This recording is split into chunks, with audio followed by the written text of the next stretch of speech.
नमस्कार साथियों, मैं कुंदन कुमार स्वागत करता हूं भविष्य निर्माण शिक्षण संस्थान के इस ऑनलाइन परिवार में। दोस्तों, आज का सेशन बेहद खास होने वाला है। आज के सेशन में आप देखिएगा पिछले 2 दिनों में घटित देश विदेश में राष्ट्रीय व अंतर्राष्ट्रीय खबरें, साथ ही साथ राज्य स्तरीय खबरें जो आपके आगामी किसी भी परीक्षा के दृष्टिकोण से बेहद ही महत्वपूर्ण होने वाली है। साथ ही साथ यह सेशन उन विद्यार्थियों के लिए बेहद ही खास होने वाले हैं जो बिहार के किसी भी प्रतियोगी परीक्षाओं की तैयारी कर रहे हैं। उनके लिए यह सेशन रामबाण होने वाला है। वीडियो के लास्ट में आपसे क्वेश्चन भी पूछा जाएगा जिसका उत्तर आपको कमेंट सेक्शन में देना होगा। तो चलिए शुरू करते हैं, आगाज करते हैं, श्री गणेश करते हैं इस शानदार जानदार सेशन का एक शानदार मोटिवेशनल कोटेशन के साथ। हिम्मत नहीं तो प्रतिष्ठा नहीं, हिम्मत नहीं तो प्रतिष्ठा नहीं, और विरोधी नहीं तो प्रगति नहीं। सही बात है दोस्तों। अगर आपके पास हिम्मत नहीं है तो आपके समाज में प्रतिष्ठा नहीं होगी, आपकी मान सम्मान नहीं होगी, और आपका कोई विरोधी नहीं है, विरोध करने वाला नहीं है, तो आपके पास आपकी प्रगति निश्चित तौर पर नहीं होगी। इस कोटेशन पर एक क्वेश्चन भी आया है दोस्तों, आगे के क्लास में देखेंगे, जब आएगा तो वहाँ पे मैं चर्चा करूँगा। इस पर एक सटीक एग्जाम्पल बैठता है। दोस्तों, पिछले वीडियो में मैंने क्वेश्चन पूछा था कि हाल ही में भारत किस देश को ब्रह्मोस मिसाइल की पहली खेप दिया है। तो इस क्वेश्चन का उत्तर क्या हो जाएगा? फिलीपींस हो जाएगा। भारत फिलीपींस को ब्रह्मोस मिसाइल की पहली खेप क्या कर दी है? भेज दी है। अब चलिए शुरू करते हैं, आगाज करते हैं, श्री गणेश करते हैं। आज के क्लास का पहला क्वेश्चन आपका दिवस से है और काफ़ी इंपॉर्टेंट क्वेश्चन है, महत्वपूर्ण क्वेश्चन है एग्जाम के दृष्टिकोण से। कल हम पढ़ा रहे थे ऑफलाइन सेंटर में, तो हमसे एक बच्चा पूछा था कि सर आज कौन सा दिवस है, तो उसको मैं बताया, मैं इस पर स्टडी किया था, क्वेश्चन सेट किया था, उसको बताया कि आज विश्व इंग्लिश दिवस है। यानी क्या है दोस्तों? विश्व अंग्रेजी दिवस है। कब मनाया जाता है, क्यों मनाया जाता है, किसके जन्म दिवस पर मनाया जाता है, उन तमाम चीज़ों पर हम लोग क्या करेंगे? क्रमवार चर्चा करेंगे। तो दोस्तों, यह अंग्रेजी नाटककार और कवि विलियम शेक्सपियर की जन्मतिथि और पुण्यतिथि के उपलक्ष्य में मनाया जाता है। तो किसके जन्मतिथि पर दोस्तों? विलियम शेक्सपियर अंग्रेजी के क्या थे दोस्तों? एक अंग्रेजी के नाटककार थे और कवि थे। उनके जन्म दिवस और पुण्यतिथि पर इस विश्व अंग्रेजी दिवस को हम लोग क्या करते हैं? मनाते हैं। बहुभाषावाद और सांस्कृतिक विविधता को बढ़ावा देने के लिए 2010 में यूनेस्को द्वारा पहली बार इसकी स्थापना की गई थी। कब की गई थी स्थापना दोस्तों? 2010 में की गई थी। किसके द्वारा की गई थी? यूनेस्को के द्वारा इसकी पहली बार स्थापना की गई थी। विलियम शेक्सपियर के अंग्रेजी नाटककार, कवि और अभिनेता थे। क्या थे दोस्तों? विलियम शेक्सपियर एक अंग्रेजी के नाटककार थे, कवि थे और एक अभिनेता भी थे। इसके अलावा दोस्तों विलियम शेक्सपियर के द्वारा कुछ रचित पुस्तकें हैं। क्या है? हैमलेट है दोस्तों, रोमियो एंड जूलियट है जो कि काफ़ी फेमस बुक है दोस्तों, जूलियस सीजर है, द मर्चेंट ऑफ वेनिस है, 12th विद है, इत्यादि अन्य सारी पुस्तकें हैं। लेकिन ये जो पुस्तक का नाम यहाँ पे दिया गया है दोस्तों, ये इंपॉर्टेंट बुक में आता है। अक्सर एग्जाम में पूछ लिए जाते हैं कि हैमलेट के रचयिता कौन है, रोमियो एंड जूलियट के रचनाकार कौन है, जूलियस सीजर के रचनाकार है, द मर्चेंट ऑफ वेनिस के रचनाकार है। अक्सर ये एग्जाम में आपसे पूछा जाता है। तो इस क्वेश्चन का उत्तर क्या हो जाएगा दोस्तों? 23 अप्रैल हो जाएगा। अब चलते हैं अप्रैल माह के दिवस पर।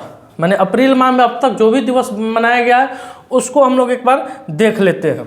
तो क्या है दोस्तों? 1 अप्रैल को उत्कल दिवस या उड़ीसा राज्य स्थापना दिवस के रूप में हम लोग मनाते हैं। 2 अप्रैल को विश्व ऑटिज्म जागरूकता दिवस के रूप में मनाते हैं। 3 अप्रैल को हिंदी रंगमंच दिवस के रूप में मनाते हैं। 4 अप्रैल को दोस्तों अंतर्राष्ट्रीय खाद्यान्न जागरूकता दिवस के रूप में मनाते हैं। 5 अप्रैल को राष्ट्रीय समुद्री दिवस के रूप में मनाते हैं। 6 अप्रैल को राष्ट्रीय हस्त निर्मित दिवस के रूप में मनाते हैं। 7 अप्रैल को विश्व स्वास्थ्य दिवस के रूप में मनाते हैं। 9 अप्रैल को CRPF का शौर्य दिवस के रूप में मनाते हैं। 10 अप्रैल को दोस्तों वर्ल्ड होम्योपैथी दिवस के रूप में मनाते हैं। 11 अप्रैल को राष्ट्रीय सुरक्षित मातृत्व दिवस के रूप में मनाते हैं।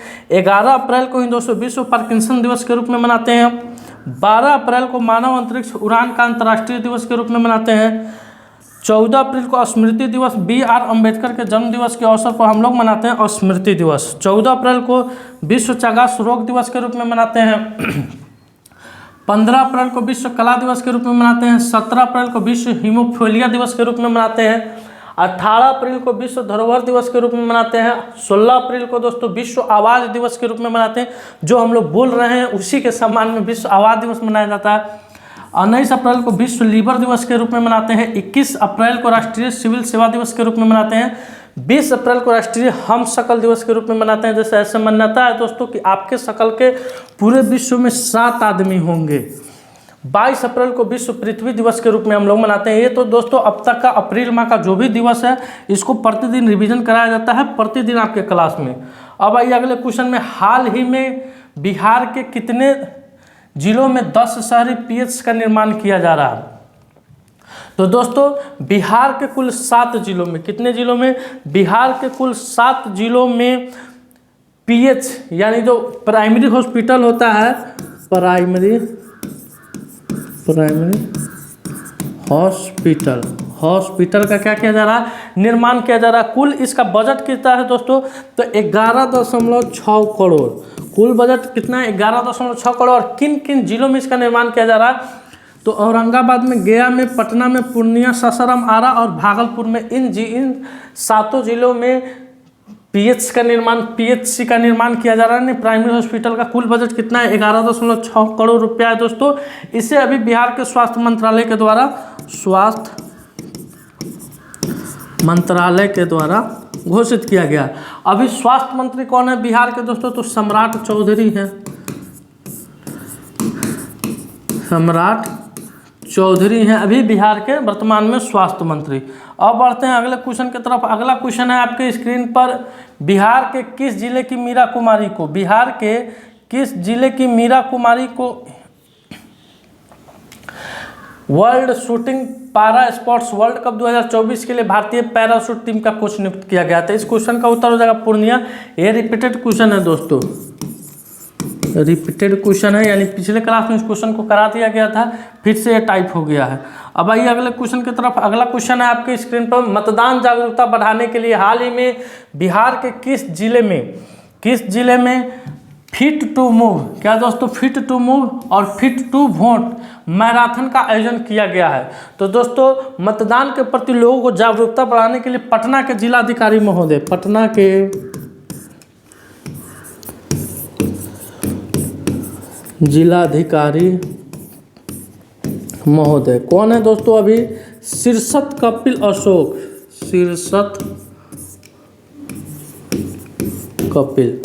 शीर्षत कपिल के द्वारा पटना में फिट टू मूव और फिट टू वोट मैराथन का आयोजन किया गया। तो इस क्वेश्चन का उत्तर क्या हो जाएगा?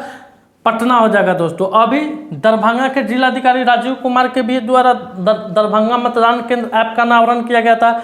गोपालगंज के जिला पदाधिकारी के द्वारा जिला का आइकॉन मुकेश कुमार को बनाया गया था। और बिहार चुनाव आयोग ने बिहार का स्टेट आइकॉन किसे बनाया दोस्तों? तो मेनका दास जो कि ट्रांसजेंडर है, और एक आपको मैथिली ठाकुर जो कि लोक गायिका है, दरभंगा की बेटी है, उन्हें बनाया गया था। तो ये अब तक बिहार से जो भी आपको रिलेटेड था इसके बारे में पूरा डीपली बताया गया है, ओरल में आज भी बता दिया गया है। अब आइए अगले क्वेश्चन पर, निम्नलिखित में से बिहार के किस जिले में कुंडलपुर महोत्सव का आयोजन किया गया है? तो दोस्तों इस क्वेश्चन को देखते हैं, थोड़ा ध्यान से दीजिएगा कि बिहार के किस जिले में कुंडलपुर महोत्सव का आयोजन किया गया है? तो दोस्तों जैन धर्म के 24वें तीर्थकर, किसके? जैन धर्म के 24वें तीर्थकर महावीर स्वामी के जन्म दिवस के अवसर पर, महावीर स्वामी के जन्म उत्सव पर, जन्म दिवस पर हम लोग नालंदा में, कहाँ दोस्तों? नालंदा में के कुंडलपुर महोत्सव का आयोजन किया गया था। इस महोत्सव के उद्घाटनकर्ता कौन थे? तो बिहार के वर्तमान में जो राज्यपाल हैं, बिहार के राज्यपाल हैं राजेंद्र विश्वनाथ आलेकर, उनके द्वारा दोस्तों इस महोत्सव का क्या किया गया? उद्घाटन किया गया। इसका आयोजन कब से कब हुआ था? तो 21 अप्रैल से 22 अप्रैल तक आयोजन इसका दोस्तों 21 अप्रैल से 22 अप्रैल के बीच में इसका क्या हुआ है दोस्तों? आयोजन हुआ है। अब बढ़ते हैं अगले क्वेश्चन की तरफ। अगला क्वेश्चन है आपकी स्क्रीन पर, बिहार के किस विश्वविद्यालय में भारतीय मौसम विज्ञान विभाग पटना के सहयोग से स्वचालित मौसम स्टेशन की स्थापना की गई है? तो दोस्तों ललित नारायण मिथिला विश्वविद्यालय कहाँ है दोस्तों? ये दरभंगा है। वहाँ पे भारतीय मौसम विज्ञान विभाग पटना के सहयोग से एक स्वचालित मौसम स्टेशन की स्थापना की गई है।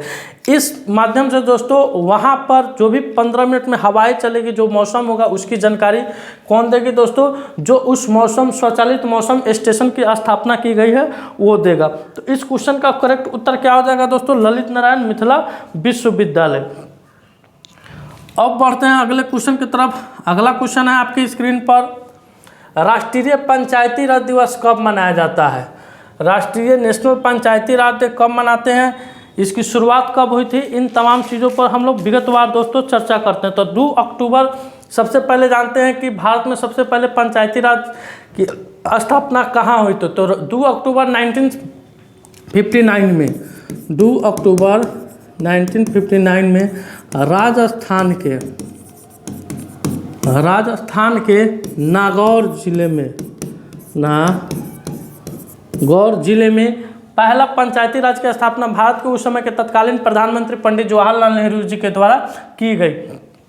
यह दोस्तों 73वें संशोधन, संविधान के 73वें संविधान के 73वें नंबर के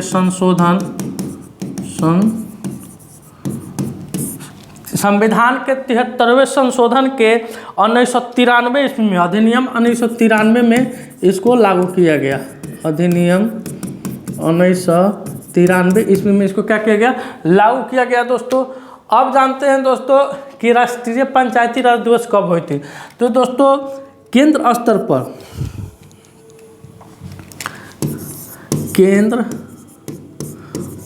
पर क्या होता है दोस्तों?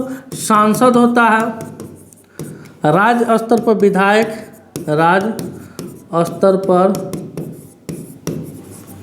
विधायक होता है। और ब्लॉक स्तर पर दोस्तों क्या? ब्लॉक स्तर पर आपका जिला परिषद, सरपंच और मुखिया।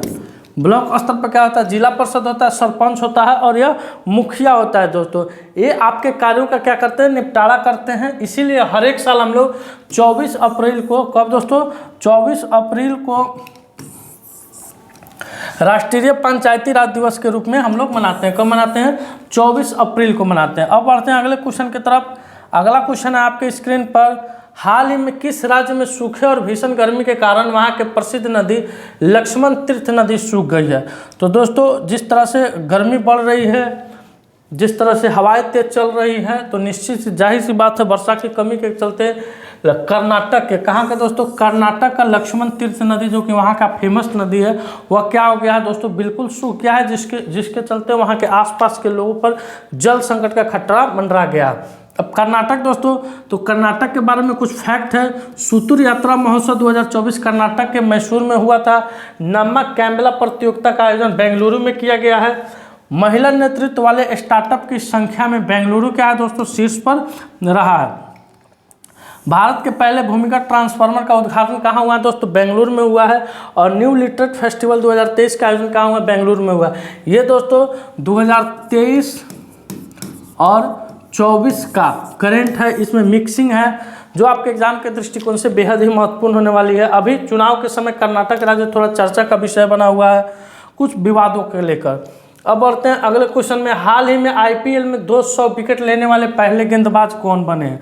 तो दोस्तों आईपीएल में 200 विकेट लेने वाले पहले गेंदबाज युजवेंद्र चहल बने हैं। कौन बने हैं दोस्तों?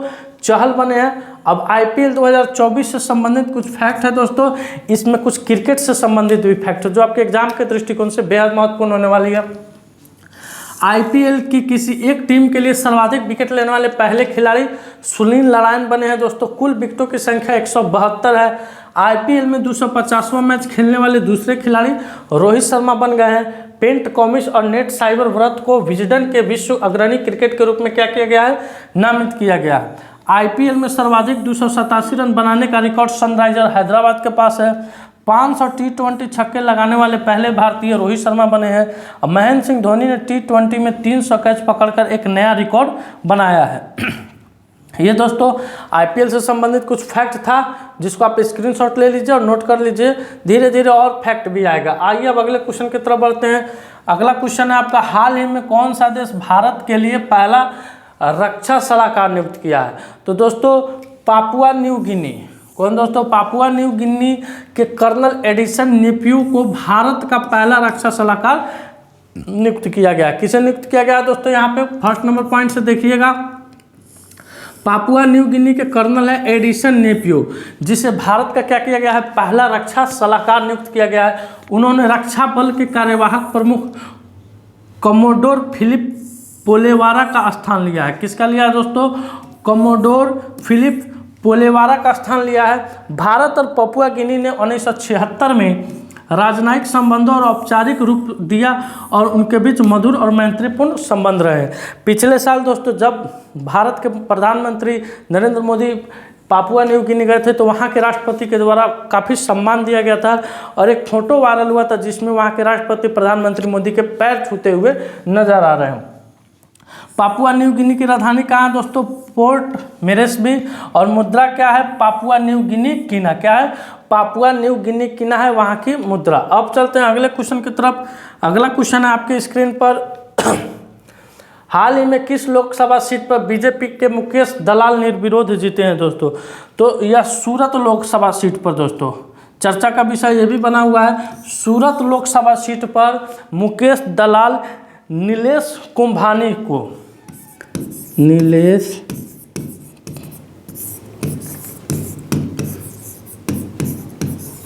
कुंभानी, जो कि कांग्रेस की तरफ से दोस्तों ये प्रत्याशी थे, इनका नामांकन किसी कारणवश रद्द हो गया। और वहाँ पे इसके अलावा जो भी निर्दलीय प्रत्याशी 7 आवेदन किए थे, उन्होंने भी अपना नामांकन वापस ले लिया, जिसके चलते मुकेश दलाल को वहाँ के जिलाधिकारी के महोदय के द्वारा बिना वोटिंग के क्या कर दिया गया? निर्विरोध जीत गए। और बीजेपी का जो विजन है दोस्तों 400 प्लस का, तो बीजेपी उसमें 1 सीट जीत गई है, वो भी बिना चुनाव के जीत गई है। कैसे जीती, क्यों जीती, अब इसके पीछे बहुत सारा हथकंडा है। क्या चंडीगढ़ वाला कांड यहाँ भी हुआ है कि नहीं हुआ है? ये लोकतंत्र है दोस्तों, कुछ भी हो सकता है। तानाशाह का सरकार चल रहा है, तानाशाही रवैया अपनाया जा रहा है, शिक्षा का बात नहीं किया जाए, विद्यार्थियों को बरगलाया जा रहा है, आम नागरिकों को लड़ाया जा रहा है, धर्म के नाम पर, मजहब के नाम पर बांटा जा रहा है। तो यहाँ पे जो चंडीगढ़ का मेयर चुनाव आप लोग पढ़े होंगे, वही किस्सा यहाँ पर लगता है मेरे नज़र से हो गया, क्योंकि 7 जो निर्दलीय प्रत्याशी थे वो भी अपना नामांकन रद्द कर लिए और नीलेश कुंभानी का नामांकन क्या हो गया? रद्द। इनका जो मतदान किए थे दोस्तों, इनका नामांकन रद्द हो गया किसी कारणवश। अब चलते हैं अगले क्वेश्चन की तरफ। अगला क्वेश्चन है आपके स्क्रीन पर, हाल ही में अलीगढ़ मुस्लिम विश्वविद्यालय की पहली महिला कुलपति कौन बनी है? तो दोस्तों अभी वर्तमान में अलीगढ़ मुस्लिम विश्वविद्यालय के कुलपति हैं तारिक मसूर। अब इनका स्थान कौन ले रही है? तो नईमा खातून ले रही है। कौन ले रही है? नईमा खातून, जो कि पहली बार अलीगढ़ मुस्लिम विश्वविद्यालय की पहली महिला कुलपति बन रही है। अब बढ़ते हैं अगले क्वेश्चन की तरफ। अगला क्वेश्चन है आपके स्क्रीन पर, हाल ही में प्राची यादव ने 2024 में ACC पैरा कोनो एशियाई चैंपियनशिप में स्वर्ण पदक जीती हुआ किस राज्य से है? तो दोस्तों प्राची यादव मध्य प्रदेश से आती है। किस राज्य से आती है? मध्य प्रदेश से आती है, जो हाल ही में 2024 की ACC पैरा कोनो एशियाई चैंपियनशिप में क्या जीती है? स्वर्ण पदक जीती है। अगला क्वेश्चन है, हाल ही में सिट्रोएन का नया ब्रांड एम्बेसडर किसे नियुक्त किया गया है? तो सिट्रोएन दोस्तों एक कार की कंपनी है, जिसका नया ब्रांड एम्बेसडर अभी हाल फिलहाल में MS धोनी यानी महेंद्र सिंह धोनी को नियुक्त किया गया है। अब ब्रांड एम्बेसडर तो आपके सामने 9 क्वेश्चन दिया गया है, जहाँ जो हाल फिलहाल किसी कंपनी के द्वारा किसी व्यक्ति को ब्रांड एम्बेसडर नियुक्त किया गया है। देखते हैं दोस्तों कौन कौन है। स्लाइस जो हम लोग पीते हैं दोस्तों, नयनतारा को अपना ब्रांड एम्बेसडर बनाया है। स्पीड पेट्रोल के लिए BPCI ने नीरज चोपड़ा को अपना ब्रांड एम्बेसडर बनाया है। और चेन्नई सुपर किंग्स ने कैटरीना कैफ को अपना ब्रांड एम्बेसडर बनाया है। बिस्लेरी दोस्तों, टेक्नो और हुंडई मदर इंडिया ने अपना ब्रांड एम्बेसडर दीपिका पादुकोण को नियुक्त किया है। स्पर्श CCTV ब्रांड का ब्रांड एम्बेसडर सोनू सूद को बनाया गया है। ASIT और IS न्यूट्रिशन ने रविंदर जडेजा को अपना ब्रांड एम्बेसडर बनाया है और हॉसर पेन का ब्रांड एम्बेसडर रणबीर कपूर को बनाया गया है। राइडो की ब्रांड एम्बेसडर कैटरीना कैफ बनी और भारतीय स्टेट बैंक के ब्रांड एम्बेसडर महेंद्र सिंह धोनी बने हैं। तो ये अब तक जितने भी ब्रांड एम्बेसडर नियुक्त किए गए हैं हाल फिलहाल के दिनों में, उसका यहाँ एक डाटा दिया गया है जिसका आप स्क्रीनशॉट ले सकते हैं। आपके एग्जाम में निश्चित है कि इसमें से कोई ना कोई क्वेश्चन टपकेगा। अब है दोस्तों आज का सवाल, हालिया रिपोर्ट के अनुसार बिहार का कौन सा जिला पासपोर्ट जारी करने में राज्य में अव्वल रहा? तो इस क्वेश्चन का उत्तर आपको दोस्तों कमेंट सेक्शन में देना है। दोस्तों आज का सेशन मेरा यहीं समाप्त हुआ। अगर यह वीडियो आपको अच्छा लगे, हेल्पफुल लगे, वीडियो को लाइक कीजिएगा, शेयर कीजिएगा, चैनल पर नए हैं तो चैनल को सब्सक्राइब कीजिएगा। मिलते हैं आपसे अगले वीडियो में, अपना ख्याल रखिएगा। तब तक के लिए धन्यवाद। भारत माता की जय।